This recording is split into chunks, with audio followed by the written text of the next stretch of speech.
Yo, what's up? Welcome back to another episode of the SWUS. I'm short on time today, so I hit record. I'm just going to get through as many of my notes as I can.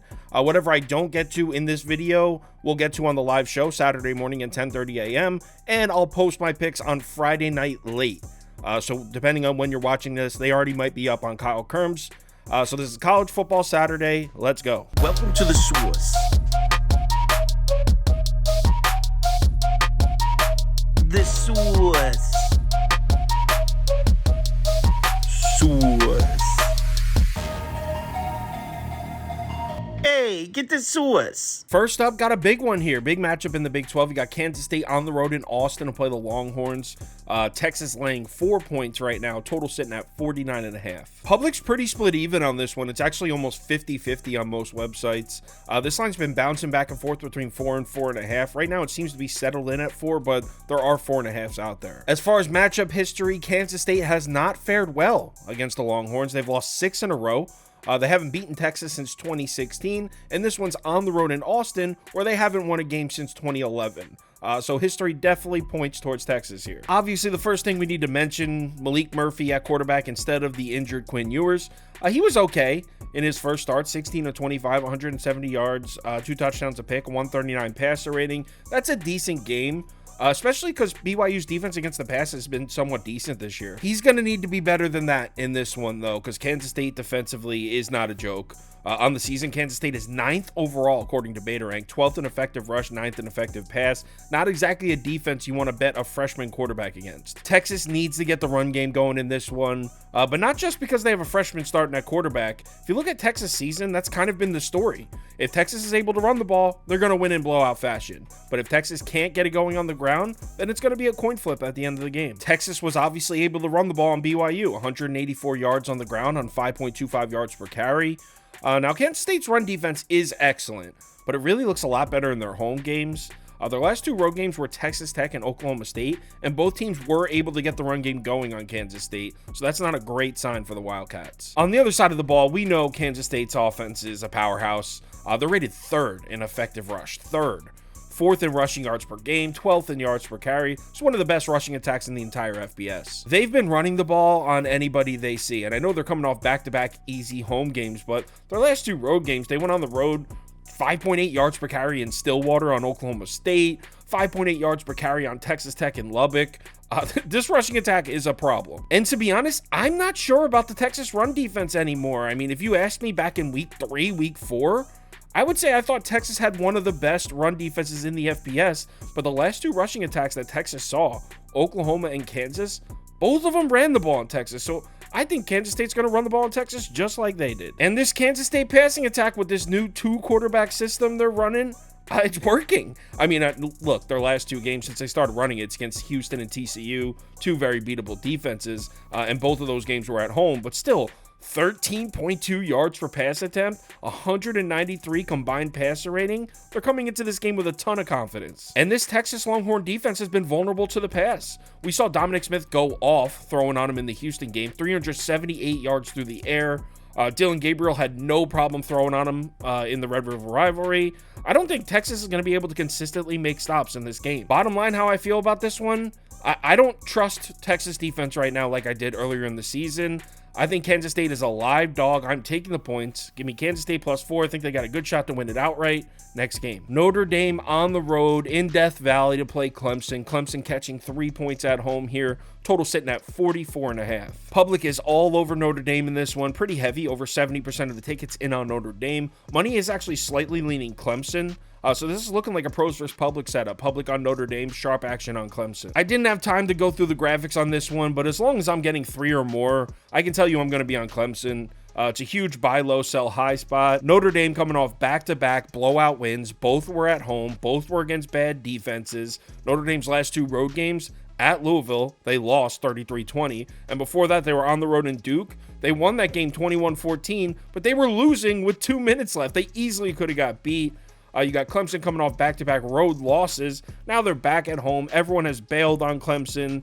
So yeah, I'm down to take the points. Give me Clemson +3 next game. UConn on the road at Tennessee to play the Vols. Tennessee laying 36, 35.5, depending where you're looking. Total sitting at 55. Public is all over Tennessee in this one, as you would expect. Line actually dropped to an even 35 for a little bit on Wednesday, but it seems to be back up to 35.5 on most books. No graphics or anything for this one. Obviously, I'm not going to spend a ton of time going through the analytics on the Tennessee versus UConn game. The only reason I'm including it in the video is I wanted to point out one of the most blatant sandwich spots I've seen this year. You got Tennessee back at home, coming off a huge win on the road in Kentucky. Next week, they go on the road to Missouri in what will probably be one of the biggest, if not the biggest game of their season. So just a sandwich spot for Tennessee. UConn's defense looked pretty good last week against Boston College. I had UConn +14.5. It's actually one of my top bets. I'm looking to take the huge number here. It won't be a huge bet, obviously. UConn on the road in Knoxville. I'm not going to make that a huge bet, but I will be taking the 35.5, 36 points. Give me UConn next game. Oklahoma's on the road in Stillwater to play Oklahoma State. OK State catching 6 points at home here, total all the way up at 61. So OK State is definitely looking like a public dog here. Over 70% of the tickets are in on Oklahoma State, over 60% of the money. Line has not moved from what I've seen, still sitting at an even 6 all week. So safe to say Oklahoma's gotten the better of the Pokes in this rivalry. They've played exactly 100 times, and Oklahoma leads the series 91-9. They are 91-9 in their last 100 games against Oklahoma State, but OK State did beat them back in 2021, which is the last time Oklahoma came to Stillwater. Caleb Williams actually made his debut at quarterback for the Sooners in that game. Final score 37-33 Oklahoma State. So obviously, as we know, Oklahoma coming off the upset loss to Kansas, a team they haven't lost to since I think it was 1997.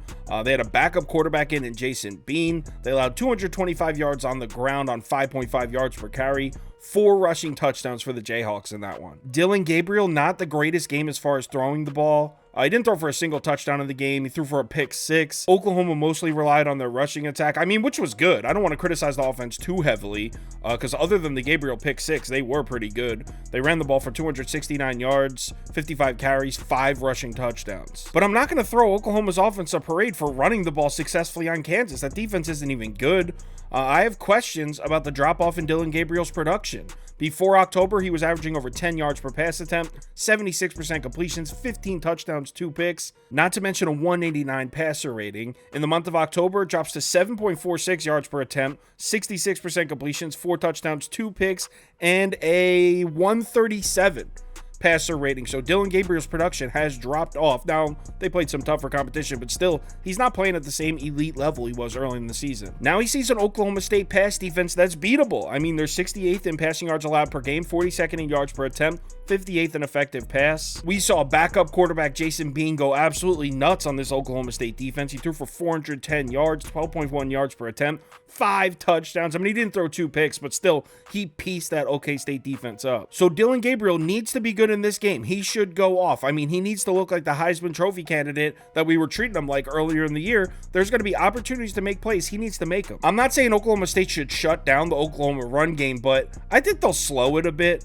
It's kind of similar to the run game against Texas. It was there, but it wasn't dominant. 43 carries, 4.7 yards per carry against the Longhorns. The reason I say that is Oklahoma State's run defense may not have the best numbers, but they've seen some of the strongest rushing attacks in the FBS recently. Look at their last 4 games. 3 of their last 4 opponents are top 11 in the country in effective rush. So Oklahoma State has seen some of the most elite rushing attacks in the FBS, and they've held their own. On the other side of the ball, I don't really know what to say about Oklahoma's defense anymore. A few weeks ago, I was singing their praises. I thought Oklahoma had one of the best defenses in the FBS. I was way off on that. Their numbers on the season are still solid. Against the run, they're 38th in yards per carry, 48th in rushing yards per game, 13th in effective rush. But in their last 3 games, we saw Texas run the ball on them. We saw UCF run the ball on them. We saw Kansas run the ball on them. Yes, these are 3 good rushing offenses, but so is Oklahoma State. In fact, we're seeing Ollie Gordon in Heisman talks now. In the last 3 games, Ollie Gordon has 858 yards from scrimmage and 8 total touchdowns in the last 3 games. In case your math is a little rusty, that's almost 300 yards from scrimmage per game. This kid's almost unstoppable. So there's no way I'd lay the points with Oklahoma here. I made that mistake last week. I thought Oklahoma bouncing back after that wake-up call against UCF, that they'd come out with a strong performance against Kansas. Didn't happen at all. They lost. So I'm done betting Oklahoma on a bounce-back spot.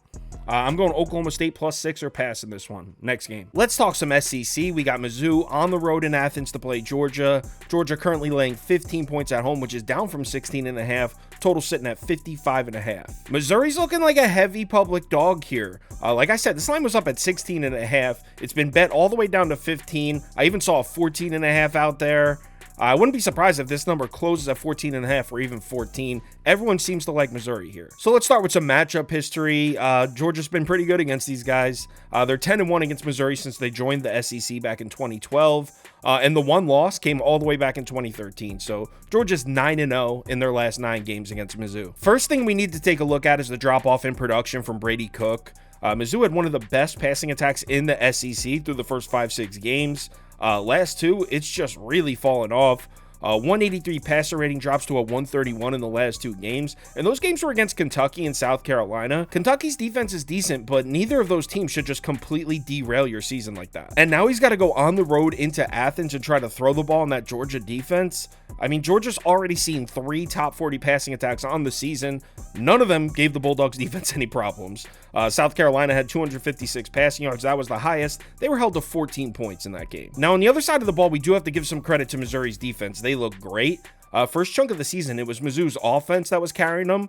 Last couple games, it's been the defense. They held Kentucky to just 21 points on the road. Then they held South Carolina's offense to just 12 points last week. Missouri's defense is ranked 21st overall according to Beta Rank, 18th in effective rush, 26th in effective pass. The question is that going to be enough to slow down Carson Beck? Because this kid is looking like the man recently, or pretty much this whole year actually. On the season, he's 2nd in the conference in passing yards, 2nd in lowest turnover-worthy throw rate, and 1st in PFF passer grade. Georgia just seems to be lighting up every defense they see recently.